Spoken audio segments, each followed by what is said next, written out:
ओम शांति। तपती धूप और रेगिस्तान का सफर, पसीने से तरबतर। एक व्यक्ति भर दोपहरी में गुजर रहा था और गुजरते गुजरते उसके मन में विचार आया और क्रोध जागा। उसने आसमान की तरफ देखा और शायद कोई परमात्मा ऊपर बैठा हो। उससे कहा, हे ईश्वर, यहाँ जल क्यों नहीं है? अगर यहाँ पानी होता तो ये सारा इलाका हरियाली से भर गया होता। कोई क्यों यहाँ पानी नहीं लाता? कितनी अच्छी हरियाली होती और कितनी ठंडी हवाएं होती। जैसे ही वो ये बोलता है, अचानक देखता है कि सामने एक कुआं है। उसे आश्चर्यचकित वो हो जाता है कि ये कुआं कहाँ से आ गया, क्योंकि इस रास्ते से वो पहले भी कई बार गुजरा था और ये कुआं उसे कभी नजर नहीं आया था। कुएं के समीप जाता है, कुआं लबालब भरा है पानी से। फिर से ऊपर देखता है आसमान की तरफ, परंतु धन्यवाद का भाव नहीं है। वो कहता है, पानी तो ठीक, पर निकालने के लिए भी तो कुछ चाहिए। और जैसे ही वो कहता है, अचानक देखता है कुएं के पीछे एक बाल्टी है और एक रस्सी है। उसे इतना आश्चर्य होता है, क्या भगवान वास्तव में मेरी सुन रहा है? फिर ऊपर देखता है, कहता है रस्सी और बाल्टी तो ठीक, पर ढोने के लिए भी तो कुछ चाहिए। तो देखता है पीछे से कोई उसके शरीर को स्पर्श कर रहा है। पीछे देखता है तो ऊंट। अब वो घबरा जाता है, ये सोचकर ये हरियाली बनाने का काम कहीं मुझे ना करना पड़े। और वो तेजी से भागने लगता है और भागता है भागता है, पर कागज का एक टुकड़ा उड़कर आता है और उसकी पीठ से चिपक जाता है और उसमें लिखा होता है, मैंने तुम्हें पानी दिया, मैंने तुम्हें रस्सी दी, मैंने तुम्हें बाल्टी दी, मैंने तुम्हें पानी निकालने के लिए एक ऊंट भी दिया। अब हरियाली बनाने का काम तुम्हारा है, कहाँ भागे जा रहे हो? मैंने तुम्हें चारों ही बातें दे दी जिसकी तुम्हें आवश्यकता थी, और ये चारों ही बातें देने के बाद भी तुम कर क्या रहे हो? खत लिखा है और भगवान के हस्ताक्षर है नीचे, मैंने भी तुमको चारों बातें दी है, तुम क्या कर रहे हो? तुम कुछ कर नहीं रहे हो, इसीलिए कौन तैयार हो रहे उधर? तो भगवान ने सब कुछ दिया है, हम कर क्या रहे हैं? स्वयं भाग्य विधाता इस समय कहाँ है? हमारी मुट्ठी में है। हुजूर हाजिर है और साहिब राजी है। दो शब्द है मुरली में, हुजूर हाजिर पर कब, साहिब राजी पर कब। इन दो प्रश्नों का उत्तर मुरली में है। और जो इनको राजी, उसको राजी कर लेता है, उनकी निशानियां क्या क्या है? पिछले रविवार की मुरली में हमने देखा था, क्या देखा था? जो सच्ची दिल है, जिनकी उनकी निशानियां थी 5। पहली, बिंदु स्वरूप में सहज स्थित होंगे, पॉइंट स्वरूप। दूसरा, कर्म कैसे होंगे, राजयुक्त, योग युक्त, युक्त युक्त। तीसरा, उनके निकला हुआ तीर, दिल का तीर दिल तक जाएगा, दिमाग का तीर दिमाग तक। चौथा, चश्मा कौन सा पहनेंगे वो? आलस्य का एक चश्मा है और दूसरा है विशेषताओं का। पिछले संडे की मुरली, कौन किसकी उन्नति? स्व उन्नति का यथार्थ चश्मा, जिसमें वो क्या देखेंगे? मुझे बदलना है, दूसरा बदले या ना बदले। और पांचवा, जो दिल वाले हैं उनको दिमाग की लिफ्ट स्वतः मिल जाएगी। ये निशानियां थी ट्रू हार्ट्स की। आज की अव्यक्त वाणी क्या गिनाया बाबा ने आज?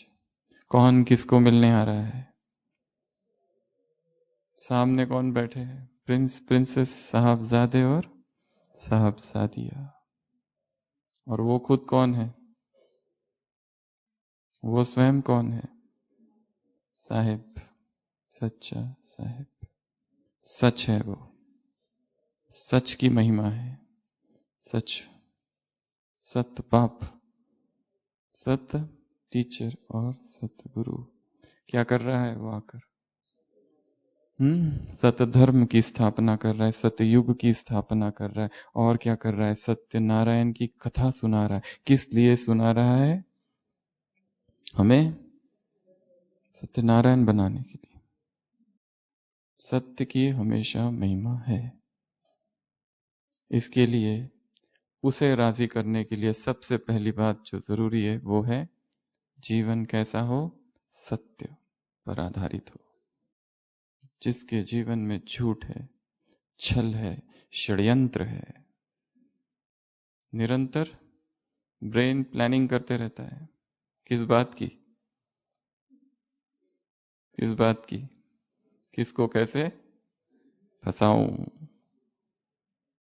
ऐसे लोग, ऐसी आत्माएं भगवान को पसंद नहीं है। क्यों पसंद नहीं है? क्योंकि वो स्वयं ही क्या है? सुंदर है, सत्यम है वो। इसलिए उसे असत्य प्रिय नहीं। उसके राज्य में वही आ सकता है जो सत्य है। अंग्रेजी कवि लिखता है, what a tangled web we weave when we first practise to deceive. कैसा जाल हमने बुन दिया दूसरों को फंसाने के लिए कि उस जाल में हम खुद ही फंस गए। ऐसा जाल बुना कि जिस जाल में खुद हम ही फंस गए। जब जब हम दूसरों को फंसाते हैं, जो जो हम संसार में भेज रहे, जो जो हम दूसरों के साथ कर रहे, वो कई गुना होकर हम तक ही आएगा। जो जो दूसरों की निंदा कर रहा है, एक दिन वही निंदा तुम्हारे पास आएगी। जो दूसरों को छल रहा है, वही छल उसको छलेगा। इसलिए भगवान को कौन प्रिय है? जो सत्यवादी है, जो सच्चे है, जिनका जीवन सत्य पर आधारित है। जीवन में पीछे मुड़कर देखकर जिनको खुशी होती है कि हमारे जीवन में कहीं पर भी आज तक कोई असत्य था ही नहीं। कितनी बड़ी खुशी है ये। हमने अपने जीवन में कभी असत्य बोला ही नहीं। कितना आत्मविश्वास बढ़ जाता है। ये संसार कैसा है? मुरलियों में क्या आता है? कौन सा संसार है ये? झूठ। ये संसार कैसा है? ठगों की दुनिया है ये संसार कैसा है? झूठ का बाजार है ये। झूठ की मंडी लगी है यहाँ पर। ऐसा ये संसार है। ऐसे झूठे संसार में सत्य पर चलना, सत्य के मार्ग में चलना, ये साहस का कदम है। जहां चारों तरफ झूठ ही झूठ, झूठ ही झूठ, झूठ ही झूठ, झूठ बोल रहे हैं, झूठे व्यक्तित्व है, सूडो पर्सनैलिटीज, अंदर बाहर अलग है। ऐसे लोगों को क्या कहा है बाबा ने? जो अंदर एक बाहर दूसरे, खौफनाक, डेंजरस पीपल। ऐसा ये संसार है। तो सबसे पहली चीज जो आज की मुरली से धारण करनी है वो है सत्य। महात्मा गांधी ने लिखा है कि मुझे पता नहीं भगवान क्या है, परंतु सत्य जरूर भगवान है। भगवान सत्य है कि नहीं पता नहीं, परंतु सत्य स्वयं ही भगवान है। सत्य में वो शक्ति है, वो पावर है। झूठ बोलने वाले को बहुत याद रखना पड़ता है, अलग अलग लोगों से अलग अलग झूठ बोलना पड़ता है। सत्य को एक ही स्टेटमेंट है बस, कहीं जाओ वो एक ही स्टेटमेंट। तो सबसे पहली चीज सत्य। चाहे संसार कितना भी झूठा हो, हमें सत्य को नहीं छोड़ना है। एक गांव में एक व्यक्ति आया और कहने लगा कि मैं बंदर खरीदने आया हूं। उस गांव में इतने बंदर थे, इतने बंदर थे, इतने बंदर थे। वो कहता है कि एक बंदर मुझे तो मैं 10 रुपए तुमको दूंगा। सारे लोग बंदर को ढूंढने में लग गए। उस गांव में ढेर सारे बंदर थे और उसने 1000 बंदर खरीद लिए। बाद में उसने कहा कि अब मैं 20 रुपए दूंगा और बंदर खरीदूंगा। तब तक बंदरों की संख्या थोड़ी घट गई थी। फिर भी लोगों ने ढूंढ ढूंढ कर बंदर लाए और 20 रुपए में उसको बेचे। कुछ समय के बाद बंदरों की संख्या और घट गई। उसने कहा मैं अब 30 रुपए दूंगा, मुझे बंदर दो। बंदर की संख्या भी बहुत ज्यादा घट गई थी। फिर भी लोगों ने कोशिश कर करके बंदर खरीद के लाए। फिर उसने कहा मैं 50 रुपए दूंगा बंदर। तब तक तो बंदर बिल्कुल ना के बराबर थे। पर उसने कहा मैं अभी कहीं बाहर जा रहा हूं, मेरा ये जो सहायक है ये बिजनेस को संभालेगा। बॉस जाने के बाद जो असिस्टेंट है वो कहता है, जब लोग देखते बंदर अब रहे ही नहीं, तो वो कहता है मेरे पास जो पहले से बंद बंदर है वो मैं तुमको बेचता हूँ 35 रुपए में, और जब बॉस आ जाएगा तो उसको 50 रुपए में तुम बेच देना। सब मान जाते हैं, सब अपना जमा पूंजी सब कुछ लगा के बंदर खरीद लेते हैं। और कुछ दिनों के बाद ना वो असिस्टेंट है ना ही वो व्यक्ति, गांव में केवल बंदर ही बंदर है, दोनों ही गायब। ये दुनिया कैसी है? ठगों की दुनिया है। नई नई स्कीम्स है यहाँ पर, जो क्या करती है, ठगती है, अच्छे अच्छे को भी ठग लेती है, पता ही नहीं चलता है। हम्म इतनी सारी स्कीम्स आती रहती है और भोले भाले लोग फंस जाते। फोन आता है, बैंक से बोल रहा हूँ, नंबर बताओ, ये बताओ, वो बताओ। बैठे बैठे अकाउंट चट। तो सबसे पहली धारणा सत्य। जहां जहां जीवन में झूठ है उसको उखाड़ कर फेंक देना है। जिस संबंध में झूठ है, जिस बिजनेस में झूठ है, इसको कहा जाता है मंकी बिजनेस। जो कहानी सुनाई, इसको कहते हैं मंकी बिजनेस, छल वाला बिजनेस। जहां जहां बिजनेस में छल हो रहा है, जीवन में छल है, जीवन में झूठ है, संबंधों में झूठ है, बोल में झूठ है, विचारों में झूठ है, कल्पनाओं में झूठ है। काल्पनिक जीवन जी रहा है व्यक्ति, ख्याली पुलाव बनाते रहता है, ऐसा होगा वैसा होगा, वो भी मिथ्या है। धर्म की पहली कसौटी है सत्य। तो सबसे पहली बात ये आज की मुरली से। दूसरा, बाबा ने अपना कौन सा टाइटल बताया, वो कौन है? दाता। इसलिए तुम भी क्या हो? दाता। दाता हो, देने वाले हो, भरपूर हो, धनवान हो, संपन्न हो। किन बातों से? ज्ञान से। ऐसा कोई राज ना हो ज्ञान का जो हमें ना पता हो। नीचे मुरली में कहा है, ड्रामा के तुम कौन हो? मास्टर रचयिता हो, अर्थात तुम ड्रामा रचते हो, अपना ड्रामा तुम खुद बनाते हो। हम ये नहीं कह सकते ड्रामा में जो होगा, ये हमारा वाक्य नहीं। हमारा वाक्य क्या है? अपना ड्रामा मैं खुद रचूंगा। मास्टर नॉलेजफुल हो, ड्रामा के रचयिता हो और संपन्न हो। ये नहीं कह सकते कि मुझे पता नहीं था। तुम्हें सब कुछ दे दिया गया है, सब कुछ। तो पहला दाता, दूसरा भाग्य विधाता है वो। तो तुम्हें भी भाग्यवान उसने बनाया है। कितनी बातें थी भाग्य की? धन, कौन कौन सी भाग्य की बातें थी? पानी दे दिया, बकेट दे दिया, रस्सी दे दी और ऊंट भी दे दिया। काम क्या करना है अब? हरियाली लानी है। तैयार हो। अगर तुम तैयार नहीं हो तो संसार का विनाश कैसे होगा? विनाश तुम्हारे कारण रुका हुआ है।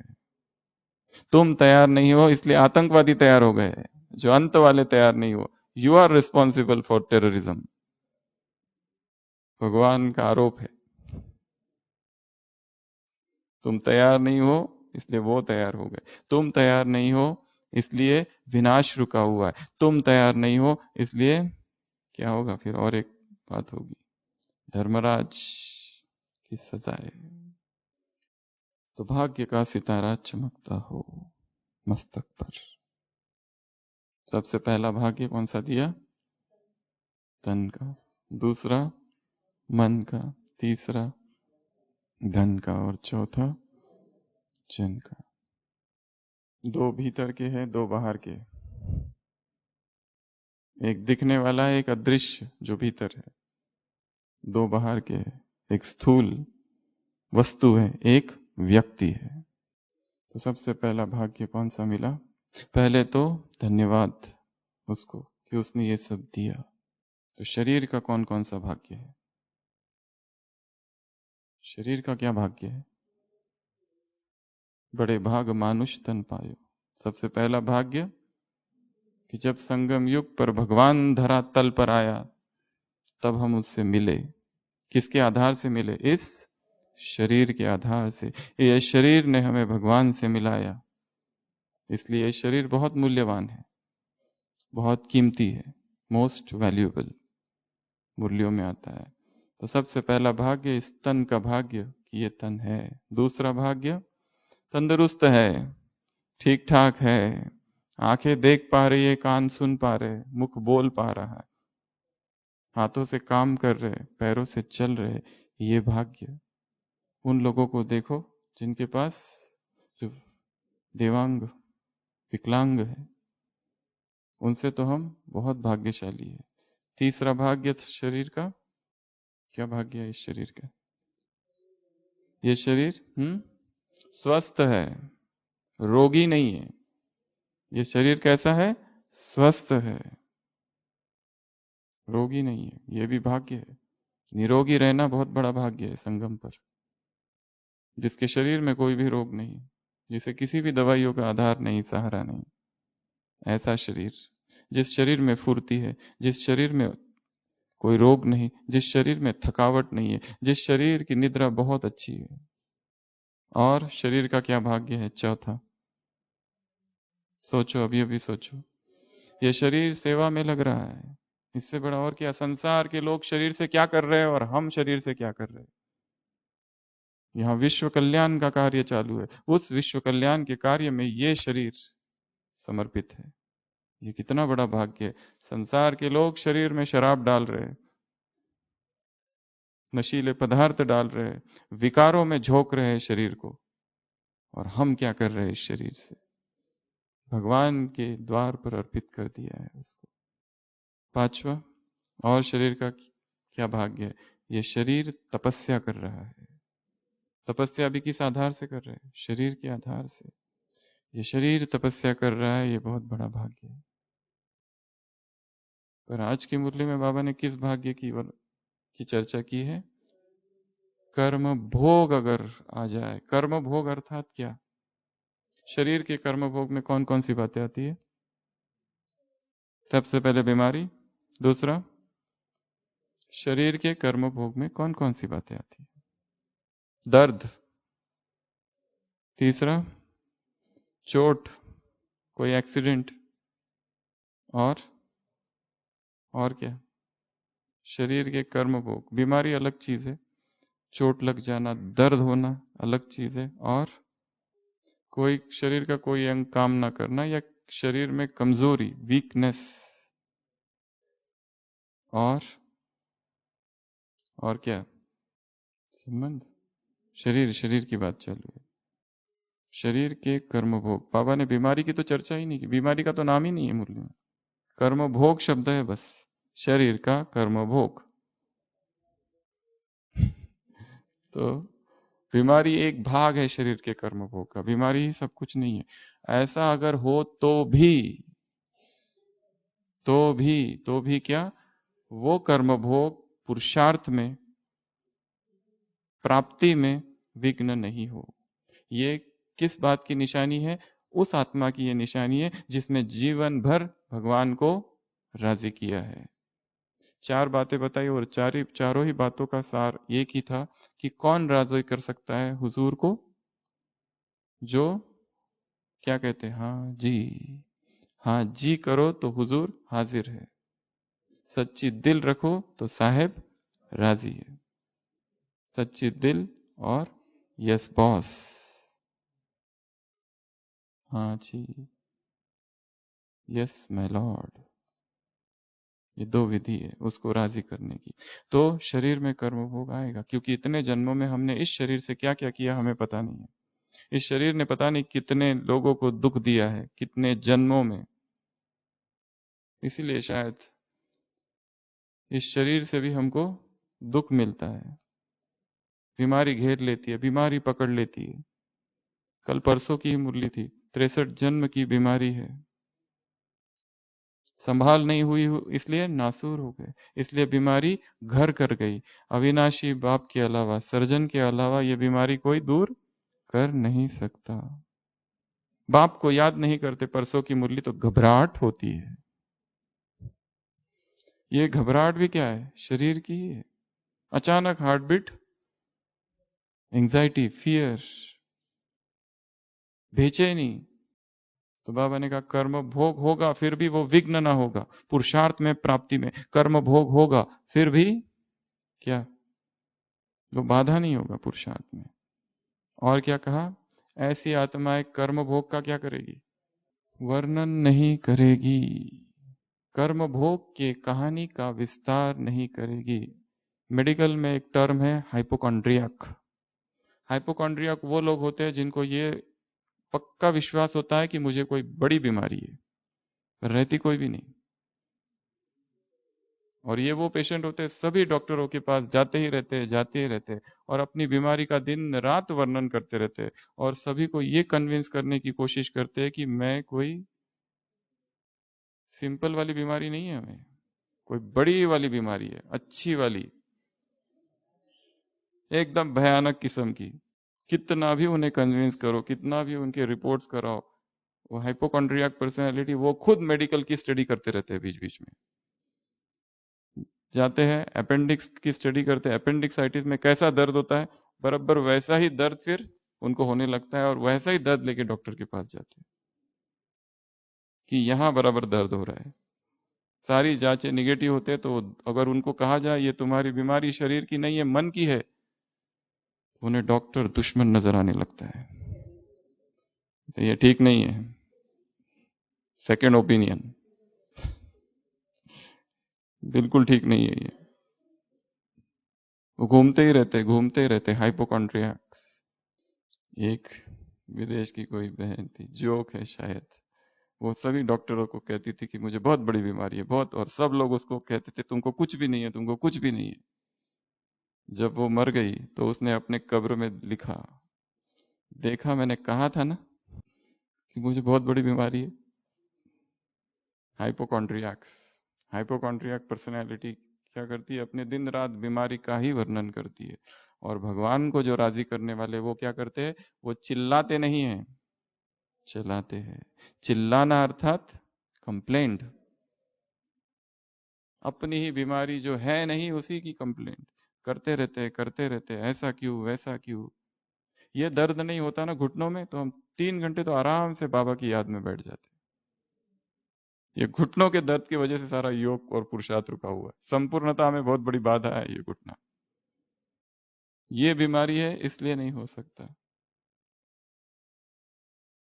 बाबा ने कहा ये कर्म भोग भी क्या बन जाए तुम्हारा, कर्मयोग और क्या बन जाए? सेवा के निमित्त बन जाए।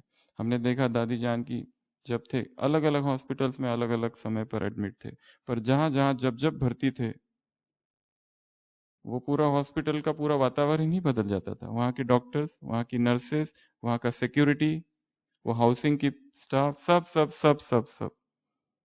महान आत्माओं की बीमारी भी क्या बन जाती है? सेवा का कारण बन जाती है, सेवा के लिए निमित्त बन जाती है आत्माओं की।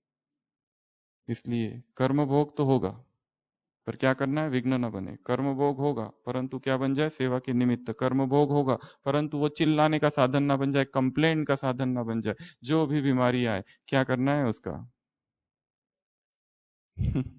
क्या करना है? मुरली अव्यक्त वाह, व्याधि वाह, गुणगान करो, वो खुशी खुशी से चली जाएगी।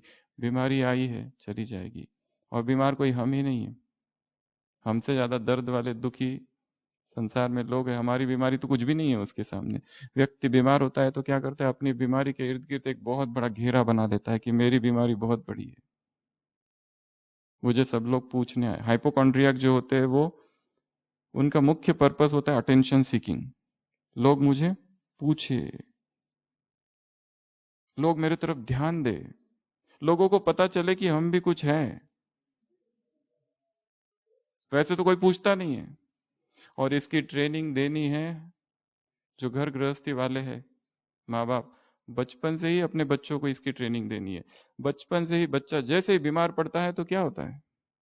सारे लोग उसकी चिंता में लगे रहते हैं, डैडी मम्मी सब उसका ख्याल। उसका वो जो अंदर का ईगो है वो बड़ा, उससे तृप्ति मिलती है। उसको पता चल जाता है ये लोग मेरे तरफ ऐसे तो ध्यान देते नहीं, और जब मैं बीमार पड़ता हूं तो I become the centre of attraction.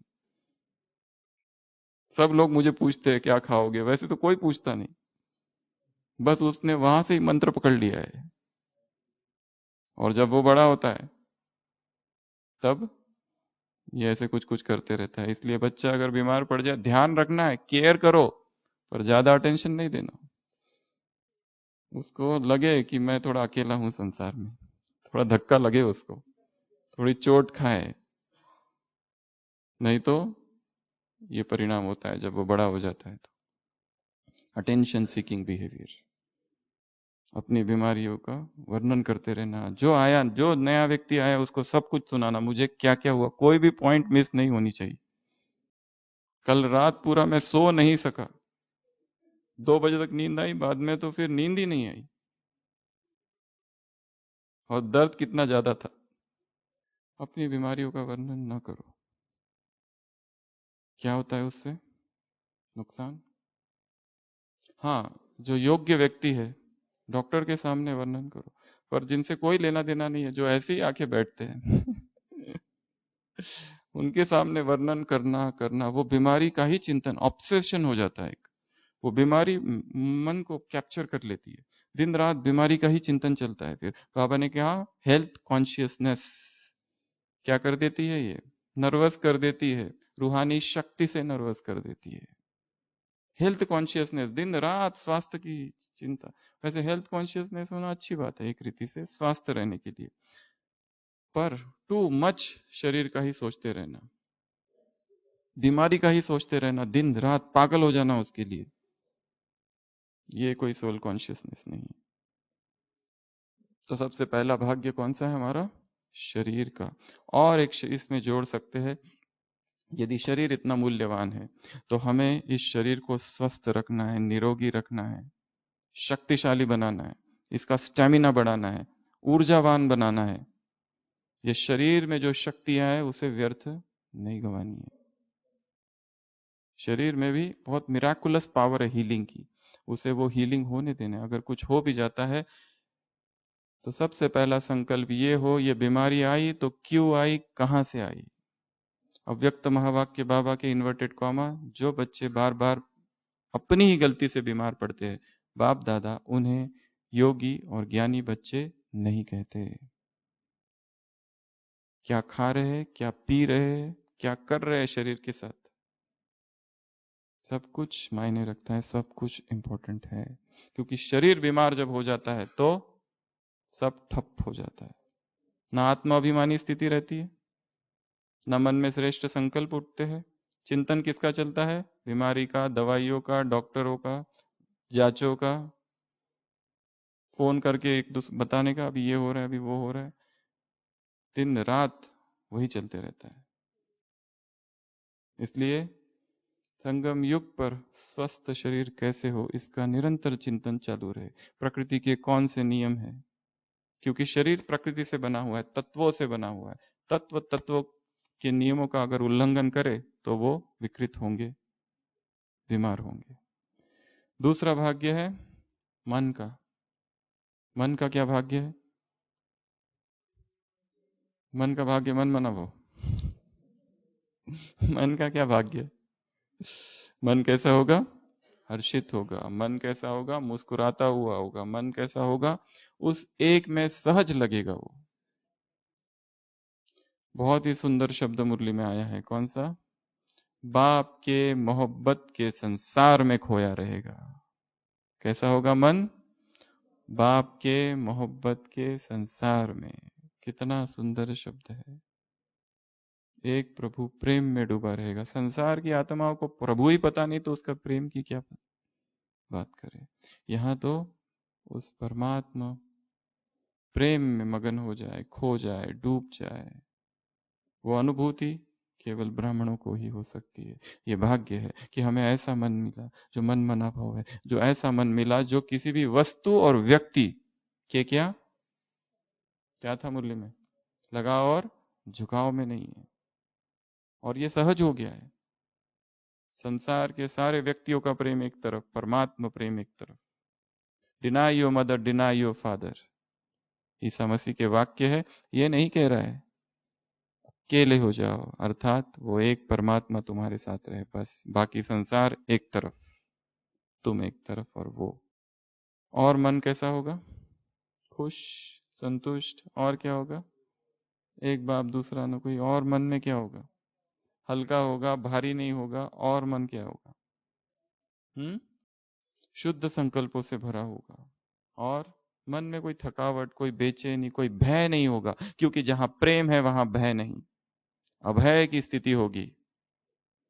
आज तक धर्मों ने हमको क्या सिखाया है? धर्म भीरु, गॉड फियरिंग बन जाओ, ईश्वर भीरु बन जाओ। पर धर्म, प्रेम और फियर अपोजिट है। तो मन में क्या होगा? प्रेम होगा। इसलिए अब अपने आप निर्भयता की अवस्था आएगी। किसी से भी भय नहीं, किसी से भी नहीं, चाहे कुछ भी हो जाए। कफन पहन के निकल पड़े, कुछ भी नहीं है साथ में, निश्चिंत। ये निश्चिंतता बहुत बड़ा वरदान है ब्राह्मणों के लिए। तो दूसरा भाग्य है मन। तीसरा भाग्य है धन। धन का क्या? बहुत आएगा। भंडारा और भंडारी भरपूर। पर किनकी? किनकी? जो आवश्यकता अनुसार यूज करते। किनकी?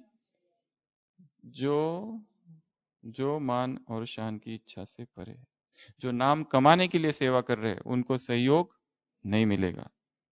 जो अपनी सेवाओं को निस्वार्थ किए जा रहे हैं, कोई मान की इच्छा नहीं है, कोई दूसरा मुझे देखे हमने ये सेवा की, इधर डालू इधर मीडिया, उधर डालू इधर एडवर्टाइज, इधर ब्रॉडकास्ट, सेवा इतनी सी छटाक भर की, और उसका एडवर्टाइजमेंट बात मत पूछो।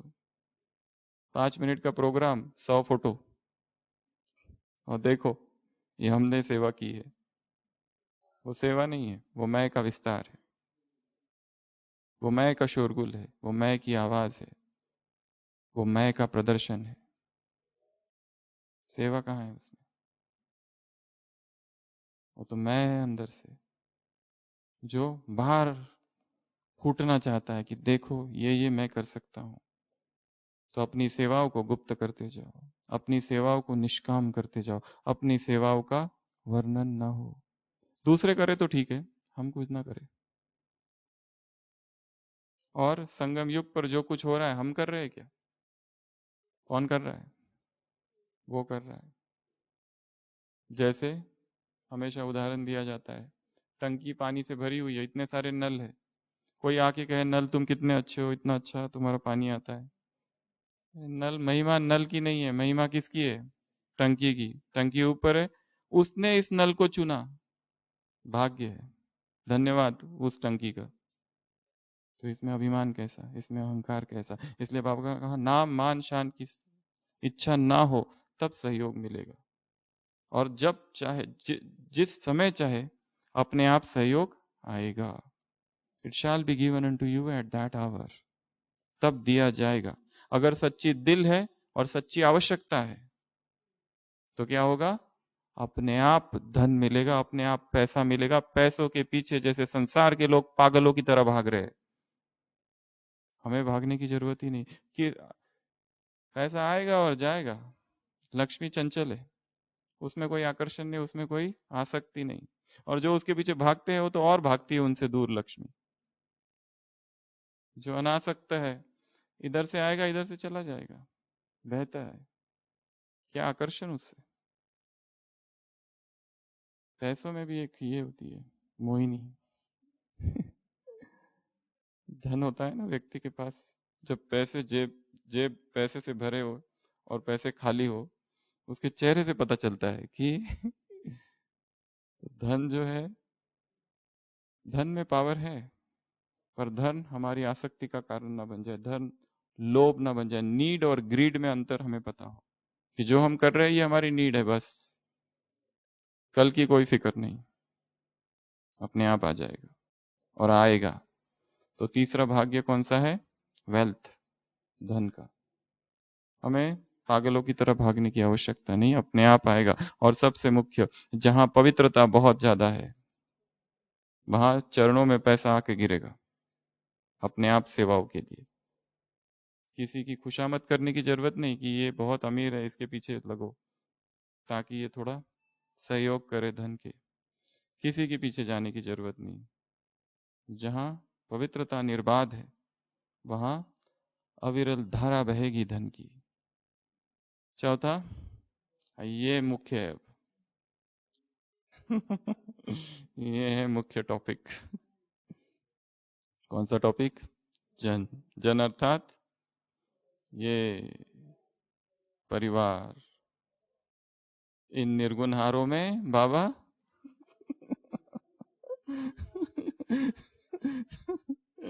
भक्ति में था मुझ निर्गुण हारों में, ज्ञान में आने के बाद ये निर्गुण हारे। तो क्या होगा? इस परिवार की आत्माओं से हिसाब चुकतू होगा। ये भी भाग्य है कि इन सब से क्या मिलेगा? सहयोग मिलेगा, स्नेह मिलेगा। कितने परसेंट से मिलेगा? 95। पर प्रॉब्लम वो 5% है। और वो 5% 95 जैसा दिखाई देता है। स्नेह सहयोग सबसे मिल रहा है, परंतु कुछ कुछ है आत्माएं जो हमारी किस लिए आए हैं यहाँ पर। हमें संपूर्ण बनाने का दायित्व, जिम्मेदारी उन्होंने अपने सिर पर उठाई है, कंधों पर उठाई है कि हम इन्हें संपूर्ण बना कर ही रखेंगे।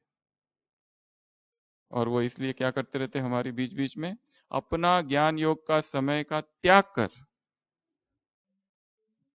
अपने महान चिंतन को हमारे अंदर जो कमजोरी है उसके चिंतन में लगाकर हमें प्रेरित करते ताकि हम उन कमजोरी से छूट सके। इतना बड़ा त्याग उन आत्माओं का।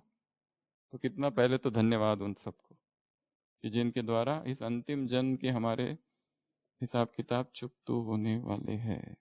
तो बाबा ने कहा जो बाप को राजी करने वाली आत्मा है वो भी इन आत्माओं के साथ भी क्या करेगी? वो उनको भी शुभ भावना और शुभकामना से बदलेगी। चाहे कितना भी विरोध करने वाला हो, कितनी भी निंदा करने वाला हो, उसके प्रति हमारे मन में घृणा नफरत कुछ ना हो। एक दिन उसको बदलना ही है। महात्मा बुद्ध के जीवन में दिखाया है। महात्मा बुद्ध निकले, सुबह सुबह एक घर पर गए भिक्षा पात्र लेकर। दरवाजा खुला, वो गृहिणी थी। उस स्त्री ने इतनी गालियां दी, इतनी गालियां दी सब तरफ की।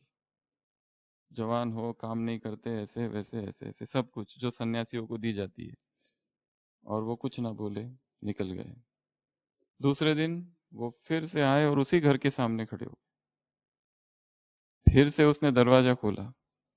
अब तो गुस्सा काबू में नहीं था। वो जो टोकरी थी कचरे की उसके सिर पे डाल दी। वो कुछ ना बोले, चले गए। तीसरे दिन फिर आए, उसी घर के सामने खड़े हो गए। एक ब्राह्मण व्यक्ति दूर से देख रहा था, रोज रोज ये हो रहा है और ये रोज आके खड़े हो जाते हैं। उससे पूछते हैं कि आपको डर नहीं लगता? शायद आज तो वो स्त्री अंगारा लेकर ही आ जाए, कुछ भी कर सकती है। वो कहती है पहले दिन वो मुझसे नाराज हुई, पर नाराज तो हुई, कुछ तो किया उसने, कुछ तो दिया। और आदमी बदलते हैं, हर व्यक्ति वैसा ही नहीं रहता है, व्यक्ति बदलते हैं। वो स्त्री जैसे ही खोलती है, उसको पहले तो गुस्सा आता है, पर वो कहती है आज तुम फिर आ गए। वो वही बात उससे भी कहते हैं कि तुमने कुछ तो दिया था और आज भी कुछ तो दोगे, दोगी। दिखाया है कि उनके संपर्क में आते ही उसका जैसे हृदय परिवर्तन हो जाता है, रोने लगती है, उनको फिर भोजन खिलाती है। तो आत्माएं कैसी भी हो, एक ना एक दिन बदलेगी। कब, ये नहीं बताया जा सकता। टाइम जो है ना, ये नहीं बताया जा सकता। पर हमें अपनी शुभ भावनाएं कम नहीं करनी है, चाहे कोई भी हो। क्योंकि वो हमारी निंदा इसलिए कर रहा है क्योंकि हमने भी उसकी निंदा की थी। ये हिसाब चालू रहेगा। बिना कुछ किए कुछ नहीं होता। इसलिए बाबा ने यहाँ कहा, क्या कहा यहाँ पर? प्रश्न चित्त नहीं, प्रसन्न चित्त। क्यों नहीं कहो कि ये ऐसा क्यों करता है, इसने ऐसा क्यों कहा। ये कह दिया तो आगे क्या हो जाता है फिर? क्यों लग जाती है। और क्यों के फिर तुम कौन बन जाते हो? रचता। और रचता अगर बन गए तो क्या करना पड़ेगी फिर? पालना करना पड़ेगा तुमको। और उसमें क्या होगा? शक्ति जाएगी। ये ऐसा क्यों करता है, ये मेरी निंदा क्यों करता है, मेरी ग्लानि क्यों करता है, हम तो कितने अच्छे हैं। इसीलिए तो करता है, अच्छे ज्यादा बनाने के लिए, निखार लाने के लिए। हमें ज्यादा फायदा निंदकों से होता है या प्रशंसकों से? क्यों? प्रशंसा हमें बाह्यमुखी बनाती है, निंदा हमें अंतर्मुखी बनाती है। योग अच्छा लगता है। योग अच्छा लगता है। योग में आह्वान कर लो आज, जिसको जिसको निंदा करनी है फटाफट आ जाओ, ताकि नुमा शाम का योग थोड़ा पावरफुल हो। योग अच्छा लगता है किसके साथ? पर उसके साथ या बाप के साथ? तो योगी अर्थात स्थिर, निंदा स्तुति जय पराजय सब में स्थिर। योगी अर्थात शुभ भावना से भरा हुआ। योगी अर्थात जिसे ये चिंता है कि मुझे अपने सारे हिसाब किताब यहीं चुकतू करने हैं। योगी अर्थात दूसरा चाहे कुछ भी करे, हमें उससे प्रभावित नहीं होना है, अप्रभावित, योगी की परिभाषा। तो और क्या कहा यहाँ पर? और क्षमा। अपराधी के लिए सबसे बड़ा दंड कौन सा है?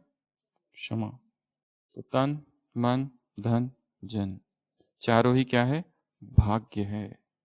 चारों ही परीक्षा है होगी। पर तन की भी, मन की भी, धन की भी और जन की भी, सभी से परीक्षाएं आएगी।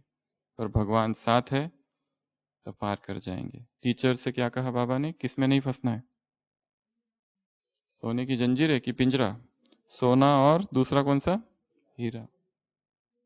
क्योंकि ये जब रहता है तो इसमें से पहले निकलने की इच्छा नहीं होती है, और वो सजा हुआ है अच्छे से। किसी एक अव्यक्त मुरली 81 की है शायद, जिसमें बाबा ने कहा था उड़ते पंछी हो, उड़ते रहो, नीचे नहीं आना। नीचे आए तो शिकारी शिकार कर लेगा। क्या करेगा? शिकारी शिकार कर देगा। इसलिए उड़ते रहो, स्वतंत्र पंछी हो। कोई भी बंधन मुझे स्वीकार नहीं है। अपनी डायरी में लिख के रखना है इस बात को। मुझे किसी का भी कोई भी बंधन स्वीकार नहीं है। I reject all bondages. मुझे कोई बांध नहीं सकता, कोई भी, अच्छा बुरा कुछ भी नहीं। मैं मुक्त हूं, स्वतंत्र हूं।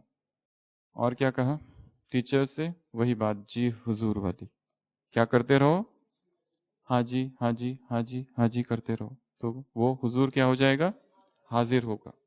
तुम बुलाओ और वो आएगा, ये उसका वादा है। फिर उसके बाद में अगला ग्रुप है हरियाणा, पंजाब और हिमाचल। क्या कहा उनको? महावीर हो और महावीरनिया हो, अर्थात light house might house. Light अर्थात ज्ञान, माइट अर्थात योग। लाइट और माइट से भरे हुए संपन्न अर्थात पास विद ऑनर। किसी भी परिस्थिति में ज्ञान कम ना हो जाए। लोग जब परिस्थिति आती है तभी मुरली सुनना छोड़ देते हैं। सोचते थोड़ा एकाग्र होके परिस्थिति का चिंतन करेंगे, तभी योग कम कर देते, सोचते थोड़ा इस प्लानिंग करेंगे कैसे इसको टैकल किया जाए। उसी समय तो ज्ञान योग को बढ़ाना होता है। तो ज्ञान और योग से संबंध संपन्न अर्थात पास विथ ऑनर, जिस समय फुल पेपर में राइट समय में पास होना अर्थात पास विथ ऑनर।